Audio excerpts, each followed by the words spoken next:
on the Tarahumara Indian tribe and how a man named Walter Ashby Plecker forever changed the relationship between Native Americans and African Americans in Southampton County, Virginia.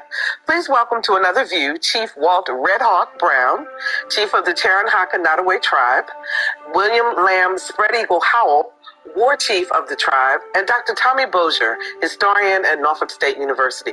Welcome to the program, gentlemen. Thanks for having us, Bob. I really appreciate it. Thank you very much. Now, I wanted, before we get into the details of Mr. Plecker and kind of what happened, because basically your tribe has experienced what's some called documentary genocide. Tell us a little bit about the beginning of the tribe. Well, as you're aware, in 1912, Dr. Walter Plecker became the first director of the Bureau of Vital Statistics. Prior to that, there were no birth certificates, and he was a director up until the 1940s, 1946, until his death. But he was part of the eugenics movement, which was a movement about creating one race of people, which was white, and everything else was put in a pot, as Tina Marie would say, and stir it up and call colored. But he went beyond board on that, wherein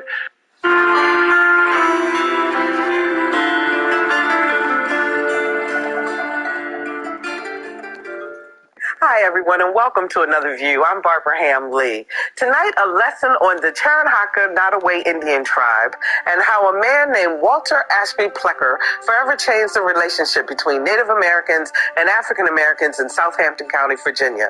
Please welcome to another view Chief Walt Red Hawk Brown, Chief of the Tarahumara tribe, William Lamb Spread Eagle Howell, War Chief of the tribe, and Dr. Tommy Bozier, historian at Norfolk State University.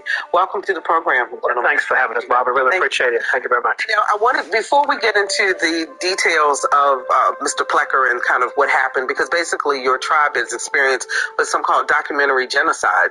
Tell us a little bit about the beginning of the tribe. Well, as you're aware, in 1912, Dr. Walter Plecker became the first director of the Bureau of Vital Statistics.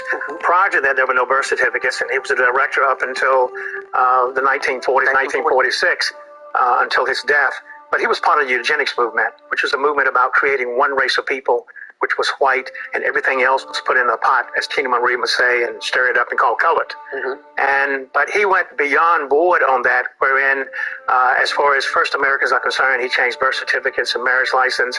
He even put out letters to census takers in 1930 that people such as myself, that are first Americans and Native Americans, that he considered us as being bastards, that we were just trying to be Indian to marry into the white race. What's so interesting about that was that in the 30s, he gave a presentation in New York City and on eugenics, and there were commanders associated with Adolf Hitler that attended that particular meeting. But basically, when he was the registrar for the Bureau of Vital Records, he changed the names of Indian people in Southampton County, their race, from Indian to Negro or color. Well, it was referred to as colored, and basically all the tribes in Virginia in the early 1900s were referred to as colored. Okay, then after the 1924 Racial Integrity Act, everything that was in that colored bowl became Negro. Okay, and that's one of the reasons why in 1968 the Supreme Court overthrew that Racial Integrity Act and gave Native Americans the right, if they were born before July 1960, to come forward to the Bureau of Indian Affairs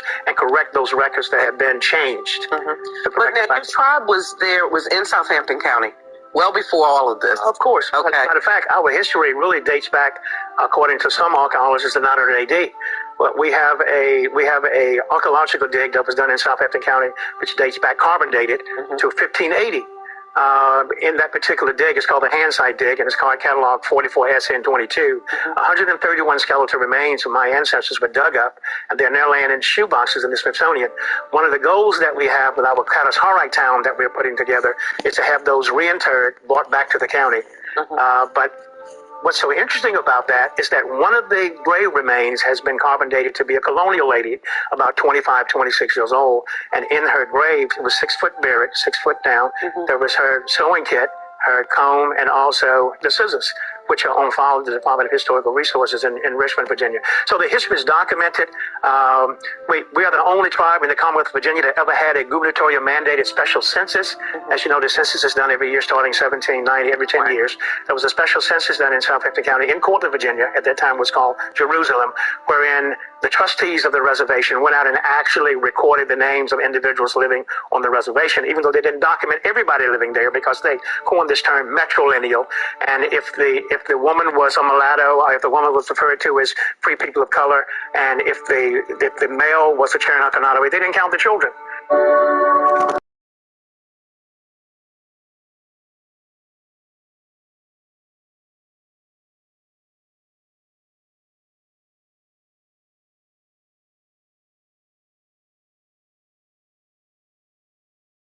A little bit more down, 252 here, all right? Because it's going to tell us straight up what they mean about who's mulatto, all right? You ready for this? So it says, and for clearing all manner of doubts, which hereafter may happen to arise upon the construction of this act, or any other act, who shall be accounted a mulatto, all right? So there's no, confusion or disagreements or any things come up, any issues saying, hey, I'm not, who's mulatto? Then, so they're going to make it clear for you, all right, who they're talking about when they're talking about mulatto. So it says, be it enacted and declared, and it is hereby enacted and declared that the child of an Indian, all right, the child of an Indian and the child, grandchild, or great-grandchild of a Negro, so they're separating. They're not saying, they're saying the child of an Indian and as well as a child or a grandchild, great-grandchild of a Negro shall be deemed, accounted, held, and taken to be a mulatto. You've been classified as a mulatto. Indians and Negroes are the mulattoes. This is from 1705. They were making it clear. All right, so where's the Africans in all this? All right, so again, who is a mulatto? The child of an Indian and the child of a Negro. All right, they shall be deemed, accounted, held, and taken to be a mulatto. And it means, all right, so what I have here is the original, what they say here, Virginia Health Bulletin from March 1924. All right. That's volume, 16, number 2. It says the New Virginia Law to preserve racial integrity. This is written by W.A. Plecker. Remember, Walter Plecker. MD is the State Registrar of Vital Statistics, Richmond, Virginia. It says here, Senate Bill 219 to preserve racial integrity. Passed the House March 8th, 1924, and is now a law of the state. This bill aims at correcting a condition which only the more thoughtful people of Virginia know the existence of. The term Indian, now hear this, very important, the term Indian, all right, will be accepted. They've been invading my privacy since COVID. I got 2 terabytes worth of information. All right, we're talking about people that might be labeled black, Negro, or colored, all right? TTV says the term Indian will no longer been invading my privacy, but must be applied only to those of known. Oh, mixed with white, really? If there's a mixture of Negro, they must not be classed as Indians, but as Negro or mixed Indian. You see that? Oh, how come he's the mixed Indian? So if they're mixed with so-called white, they get to be called a pure Indian blood. You see that? And you see why today, right? And a lot of these reservations, we gotta talk honest. There's a lot of white, right, descendants there, or people that breeded in or mixed into whites mixed in, and they were called pure Indians, according to Walter Plecker. That was an act. That was law. They made law, right? But if you have any mixture of Negro, or if you're a Negro, or they think you might be Negro, they must not be classed as Indians, all right? You're no longer an Indian. Now you're a Negro, but as a Negro, all right? You see? This was an act in 1924, or mixed Indian. Now you're mixed. Now they say mixed with what? Well, descendant of a slave or a Negro, right? An African, right? Now if you see how they got the hijack going in 1924? But now all these people that, they knew were Indians, but because they look like Negroes or might have been mixed with a Negro, whatever they thought that was, right? They're trying to make you think these are slaves and Africans, right? Now he's a mixed Indian. Now you're mixed, you're not pure, like the one that's white and married into and he's mixed. No. Now you're the mixed one or you're the Negro, alright? So again, they're not going to class you as Indians anymore. Not Indians, but as mixed Indian or Negro. Well, documentary Genocide, Families, Surnames on Racial Hit List by Peter Hardin. This is a Times dispatch from the Washington Correspondent from March 5, 2000. All right. So long before the Indian woman gave birth to a baby boy, Virginia branded him with a race other than his own. The young Monacan Indian mother delivered her son at Lynchburg General Hospital in 1971.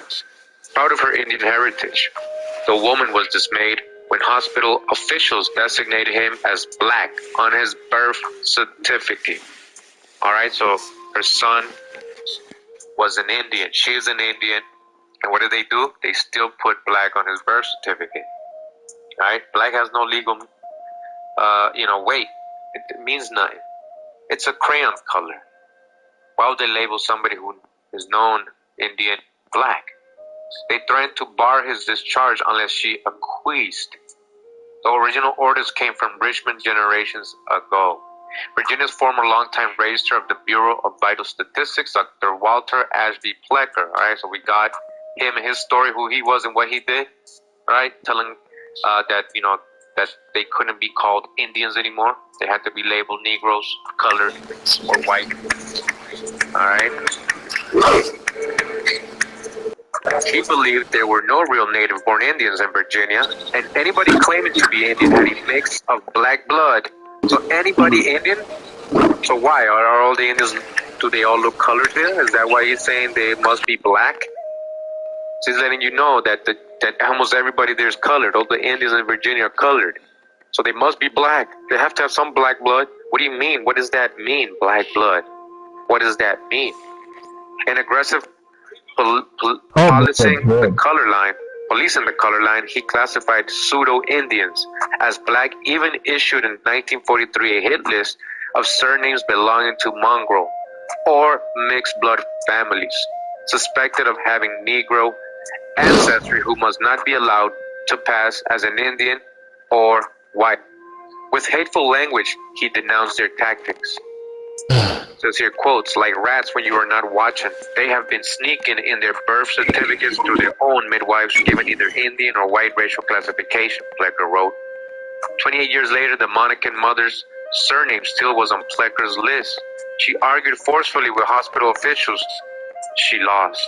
So because he was on Plecker's list, her surname, and he had demanded, if you remember, we read the Racial Integrity Act. He demanded all hospitals, all doctors to make sure to not classify these people as Indian, right, when they were first starting. And the people he was doing the census on, they were volunteers. They were volunteering to put themselves as black or Negro. But he made sure that newborns or new people would automatically be classified that, so they wouldn't have the choice. This is what's going on in this case, all right? Today, the woman's eyes revealed her lingering pain. She consulted with civil rights lawyers and eventually wanted correction on her son's birth certificate, all right? It got corrected. He ain't black. He's not black. What do you mean black power? He's not black. Just because he's of dark complexion, he's a Monacan Indian. What the mother is, right? Isn't that their own law? I don't think the prejudice will ever stop, said the woman, who agreed to talk to a reporter only on the condition of anonymity. She waged a personal battle in modern times against the bitter legacy of Plecker, who ran the Bureau from 1912 to 1946. A racial supremacist, Plecker and his influential allies helped shape one of the darkest chapters of Virginia's history. It was an epic of Virginia-sponsored... I've been following y'all since COVID. When he perceived Indians as threats... I got 2 terabytes worth of information. He used the tools of his office to endeavor to crush them and deny their existence. Many Western tribes experienced government neglect during the 20th century, but the Virginia story was different. The Indians were consciously targeted for mistreatment. Plecker changed racial labels on vital records to classify Indians as colored. Aren't you colored? Ain't your ancestors and your grandparents and everybody, or weren't they called colored? That means they were Indians. I investigated the pedigrees of racially suspect citizens and provided information to block or annual interracial marriages with whites. He testified against Indians who challenged the law. Virginia's Indians refused to die out, although untold numbers moved away or assumed a low profile. Now, 8 surviving tribes recognized by Virginia in the 1980s are preparing to seek sovereign status from the U.S. government through an act of Congress. About 3,000 of the 15,000 Indians counted in Virginia in the 1990 census were indigenous to the state, experts say. Indigenous to the state. It's not that we're trying to dig him up and re-enter him again, said Gene Atkins, assistant chief of the Eastern Chickahominy tribe. Chickahominy. We want people to know that he did damage the Indian population here in the state, and it's taken us years, even up to now, to try to get out from under what he did. It's a sad situation, really sad, said Chief William P. Miles of the Pamunkey tribe. He came very close to committing statistical genocide on Native Americans in Virginia, and it was paper genocide. Chief G. Ann Richardson of the Rappahannock tribe spoke bluntly. Devastation, Holocaust, genocide. Those are the words I would use to describe what he did to us. She said, it was obvious his goal was the demise of all Native Americans in Virginia. We were not allowed to be who we are in our own country by officials in the government. They weren't allowing you to be who you are. Now, War Chief Howell, if someone looked at you right now, they would say that you were African American. Would they not? That your grandfather, though, was supposed to have been, according to records. Well, he was. Oh, he was the last. Well, no, but according to he wasn't the last of the Nottoway of the Cherahaka Nottoway tribe, though. Tell us about him. Well, my grandfather, he passed away in 1960, and I was born in 1947, and he married. It was a black woman, and they had one child, which was my mother. But I had a chance to meet him, and because I was a young fellow when he passed away. And he was kind of a quiet man. He didn't hardly say anything. And now it's coming clear as why he was so quiet, because what happened to his people. And did he talk to you about your heritage? No. Yeah. I used to ask my mother. I said, "Why is my grandfather so quiet? He never had much to say." And it's coming pretty clear to me as why he was so quiet. Because at that time, they did not talk about being Indians because you could be jailed, correct? Exactly. Right. There was a lot of bad things that could have happened to you if you were Native and if you were caught off the reservation. In some cases, you could be shot on sight. Okay. But getting back to William Lamb, who Paramore and Floyd Painter, Paramore wrote the history of Southampton County, said was the last Cherokee Nottoway to ride on the bicycle in court. And again, we know that was not true because William Lamb Howell, who was my war chief, is his grandson. But that's just typical of what happened to first Americans in the Commonwealth. How things were done to actually change, not only to change one's race, but to change one's ethnicity, to take away their traditions, to take away their cultures, etc. And I'd like to go back to the 1808 Cherokee Nottoway Indian census to my fifth foster great-grandmother, who was Queen Edith Turner. Her name was really Wane Runsira, but the whites called her Turner. And the names, the colonial names, were given to us the same, basically, as the slave mentality. If your mother was a slave and living on a reservation, that means your child was a slave, and that you took on the name of the master. So what had happened with Native people, we didn't have colonial names. We had Native names. My fourth great-grandmother's name was Carahoot. That was her native name. But when they did the census, they pinned her as being Mary Polly Whitson, who married Pearson's Turner and became Mary Turner and went over to Artistown in 1825, along with the Bozeman, the Browns, the Artists, the Boones, and the Whitsons, and just stayed there until the early 1990s. So if you look at the records, then you would think that there would be no Indians in Southampton County, of Cherahaka Nottoway Indians, but we know that there are. So when did this shift change for people to start researching and accepting their native heritage? Well, I give you an example of my family. My grandfather had 18 kids, okay? And he always shared with us our Native heritage.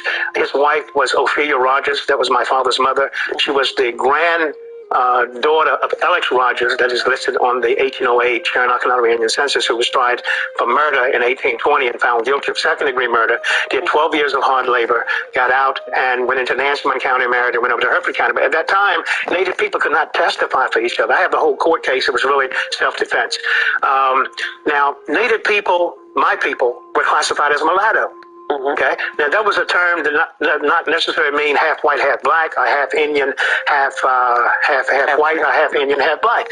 It was a term that the colonials created back in the early 1700s, and in reality, in many cases, it means purebred Native American.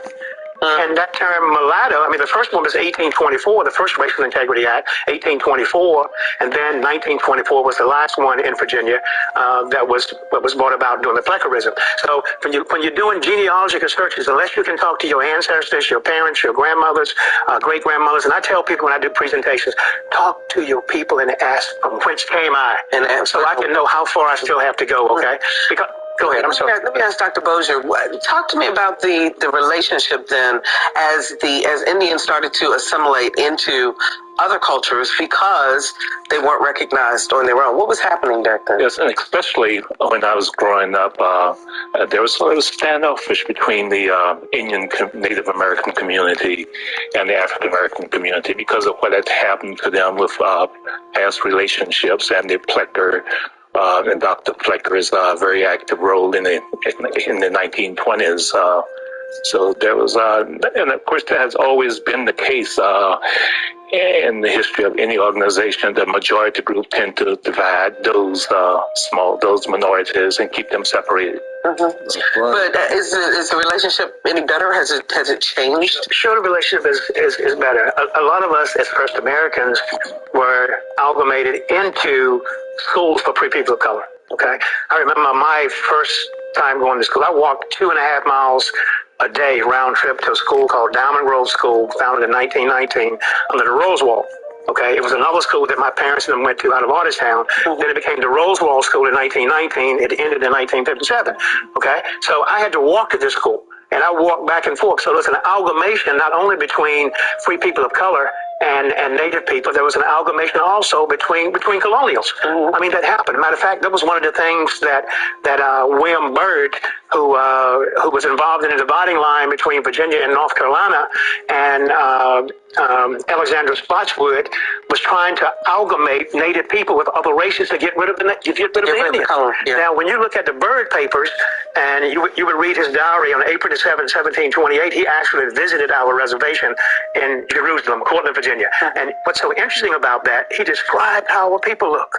He said the young men came out and their faces were painted and they made all kinds of grotesque figures and they danced for him to the sound of a gore drum stretched tight with an animal skin. Then he said the young women came out and they were tall and shapely and dressed in their finery. Their hair was braided and they had white and blue conch shells in their hair that hung like locks and around their neck. And then they had wrapped around their body a match coat, which was red and blue, which is a shawl, that fitted loosely about their body, that their mahogany skin shone through. Then he went on to say that these dark angels would make exceptional wives for the English planters, and their dark skin would bleach out in 2 generations, unquote. That's a quote that he made. First Americans were a rich brown people. They were mahogany in color. All right, so real quick, I just want to show you guys that the chief, he ain't making this up. This is from primary sources. What he was referring to was William Byrd's account of his experience. And went to out of Artistown. Then it became the Rosewall School in 1919. It ended in 1957. Okay, so I had to walk to this school, and I walked back and forth. So there's an amalgamation not only between free people of color and Native people. There was an amalgamation also between colonials. I mean, that happened. Matter of fact, that was one of the things that William Byrd who was involved in a dividing line between Virginia and North Carolina, and Alexander Spotswood was trying to amalgamate Native people with other races to get rid of the Indians. Now, when you look at the Byrd papers, and you would read his diary on April 7, 1728, he actually visited our reservation in Jerusalem, Courtland, Virginia. And what's so interesting about that, he described how people, he said the young men came out and their faces were painted, and they made all kinds of grotesque figures, and they danced for him to the sound of a gore drum stretched tight with an animal skin. Then he said the young women came out, and they were tall and shapely and dressed in their finery. Their hair was braided, and they had white. I've been following y'all since COVID, man. What's up? And around their neck, and then they had wrapped around their body a match coat, which was red and blue, which is a shawl, that fitted loosely about their body, that their mahogany skin shone through. No more blackface. What's up? Went on to say that these dark angels would make exceptional wives for the English planters, and their dark skin would bleach out in 2 generations. No more blackface. What's up, man? First Americans were a rich brown people. They were mahogany in color. All right, so real quick, I just want to show you guys that the chief, he ain't making this up. This is from primary sources. What he was referring to was William Byrd's account of his experience with the Nottoway Indians, as the chief was saying, his people, back in the 1700s.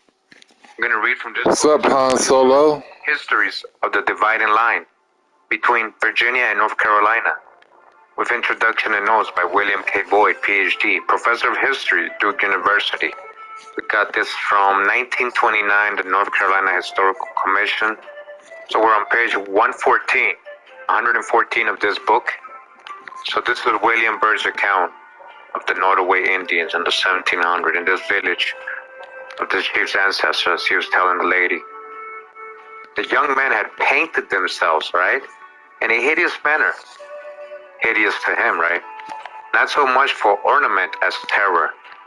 In that frightful equipage, they entered blackface? with sundry war dances, right? Just like the chief was saying, the war dances, with their painted faces in war dances, right? Wherein they endeavored to look as formidable as possible. The instrument they danced to was an Indian drum, all right, a war drum. That is a large gourd with a skin bract toward over the mouth of it. The dancers all sang to this music, keeping exact time with their feet, while their heads and arms were screwed into 1,000 menacing postures. All right, so I described the men as I described the women. Upon this occasion, the ladies had arrayed themselves in all their finery.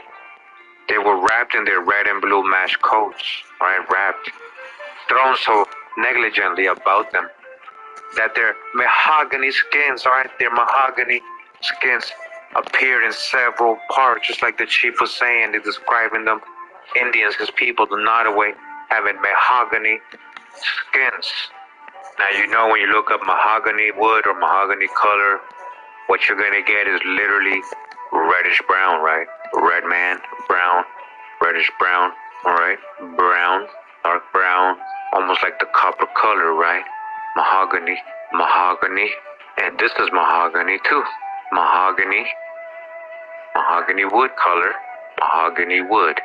So again, you can see through their wraps to their clothing, their red and blue coats, and you can see their mahogany skins appeared in several parts, like the Lacedaemonian damsels of old. All right, just like the Spartans. Who's the real Spartans? Future video, we're gonna break this down. Who's the real Greeks? Are people being grouped up as Greeks as well? And get into all that. It says here their hair was braided, just like the chief was saying, right? Their hair was braided with white and blue peak, and hung gracefully, and a large roll upon their shoulders. I wanted to show some other things that are in this book.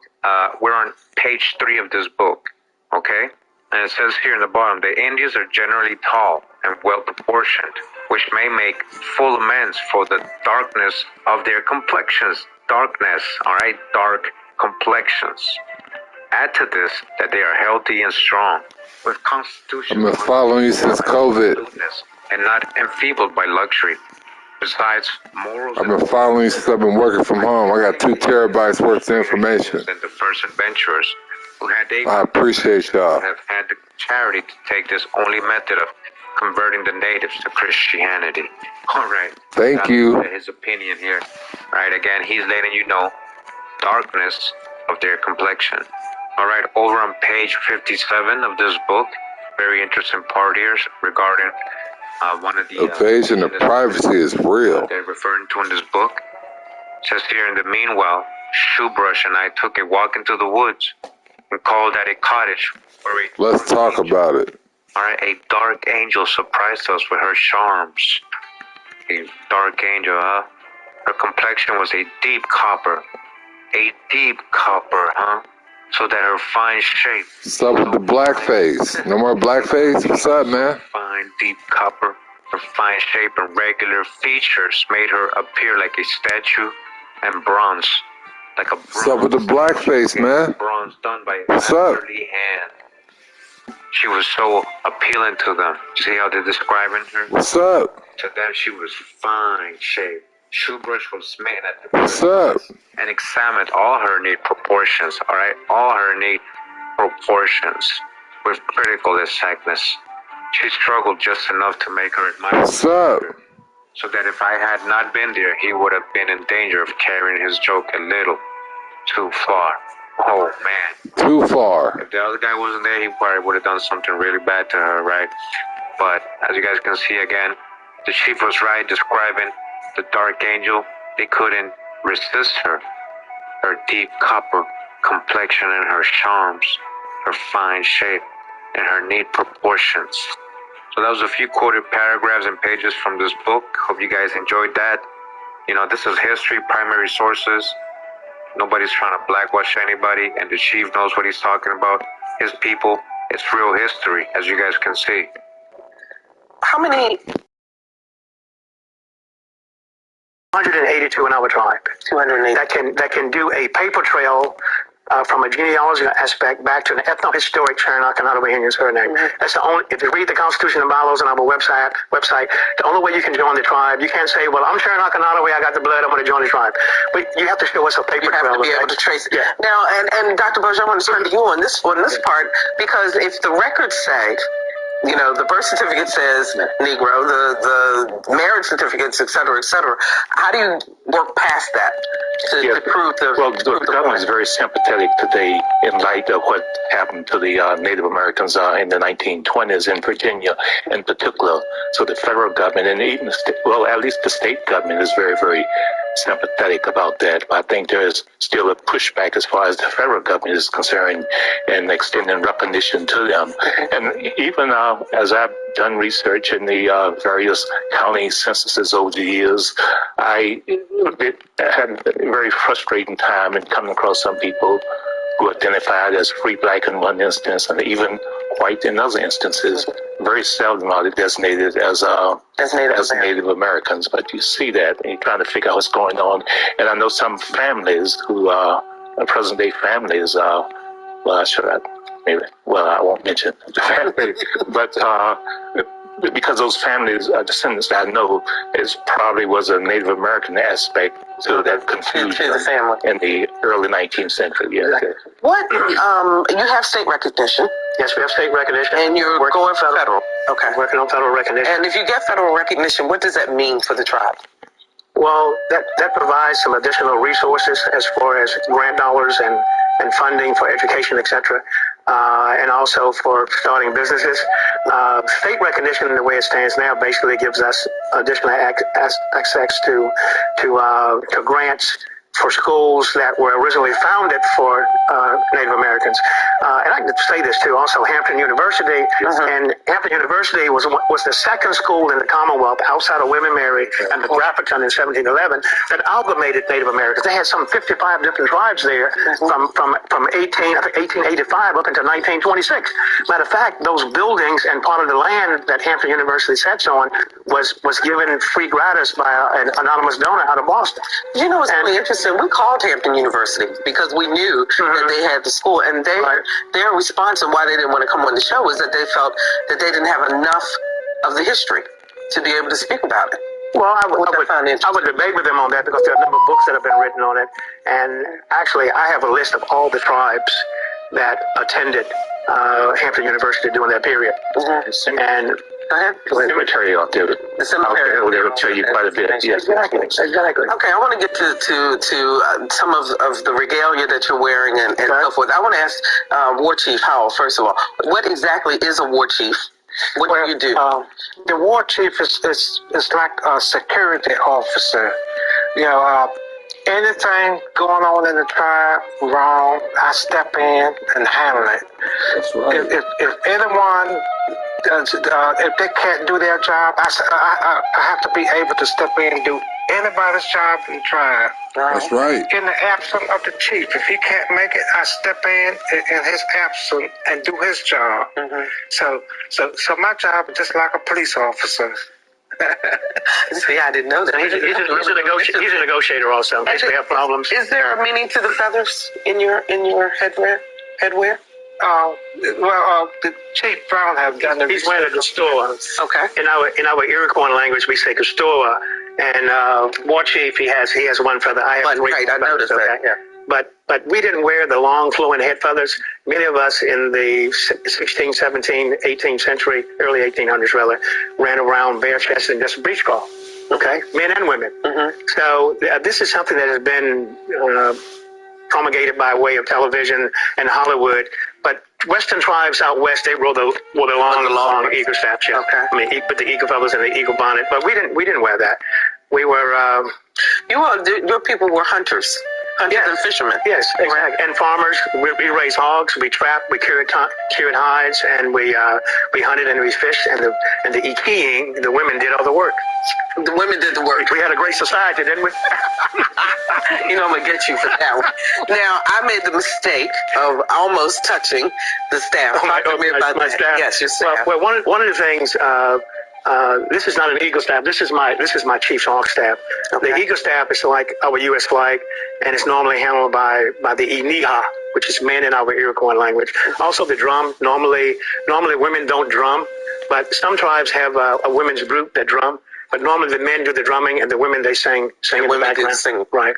So that's a part of our tradition and a part of our culture, and that's one of the things that we're trying to do in the tribe. We're trying to rekindle and bring back to life our traditions and our culture. That's one of the reasons why we recently acquired 100 acres of our former 41,000 acres of reservation land granted to us by the House of Burgess in 1705, and we're putting up what we call a Kalahari Town, which is a Palisade interactive Native American village, a tribal education center, and a museum, of which we're going to be putting artifacts in. And this is in Southampton County, where you were Southampton County. Right. And you're also having a powwow. Yes, we have a powwow. What's going on? We having a powwow right now. What's up? Corn harvest when the roasting ears are ready. So come out. I've been following y'all since COVID. What's up? This is the 9th annual powwow that we've done at the Southampton County Fairground in Cortland, Virginia. But this is really the 15th powwow. We do powwows in Nottoway County because that's where we had first ethnohistoric contact with the colonial. Y'all been on my fave 5 for a minute. What's up? In 1608 at a village called Tamahitton in Nottoway County.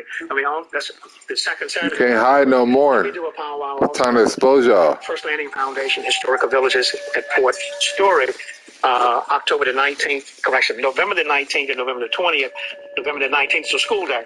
What's up with that blackface? What's up? And is that the way that you're teaching young people and teaching the newer generations about your tribe? Yes. And one of the concerns we have is that it's the lack of history relevant to the SOLs pertaining to Iroquois speakers. Mm-hmm. And getting back to our language that was recorded by John Wood, professor of mathematics at William and Mary in 1820. Thomas Jefferson bought the language in August of 1820. He thought we were Algonquin speakers, so he sent it to... I got 2 terabytes worth of information. What's up? Letters of interchange between Jefferson and Peter de Pontier, where de Pontier told Jefferson that our language was unequivocally Iroquois. The dialect... I've been following y'all, so I've been working from home. What's up? So, and I walk the language, and I just spoke to you in a few words minutes ago. Mm-hmm. And but we have a very rich heritage in Southampton County, and we do refer to ourselves as the Cherokee Nottoway Indian Tribe of Southampton County, Virginia, because that's where all the court documents are, to include the Jeremiah Cobb court case that took place in 1849, and Judge Rich Galvin. No more blackface. What's up? What's up with all that blackface? What's up? And awarded us $818.82. A lot of money. A lot of money back at that time. Yeah, exactly. So we always said that if the Commonwealth of Virginia by way of the Chancery Superior Courts of Southampton County, awarded us $818.82 in 1851 as a tribe. And there's never been any law, policy, or act to negate that. Then who's going to tell us that we're not recognized? That you're not recognizing So it. that's what we put in the General Assembly. So today, what is the relationship like between African Americans and Native Americans in Southampton County? Well, And we got less than a minute. Yeah, if you come to my power bar, you'll see that it's great. Okay. Because it's about a 50-50 split there, okay? And there's an amalgamation, as I said earlier, not only between African Americans, but also with colonial Caucasians also. But when you come to our power, it is a, as Jesse Jackson would say, a rainbow coalition. Okay, you see a hue of color out there. Okay, not only in regalia but also in complexion. It's a beautiful time that we have. We're drumming, we're dancing, we're singing praises and dancing to the Creator that we refer to as Kwekahante in our language. We say Kwekahante Wintika, which is the Great Spirit. Okay.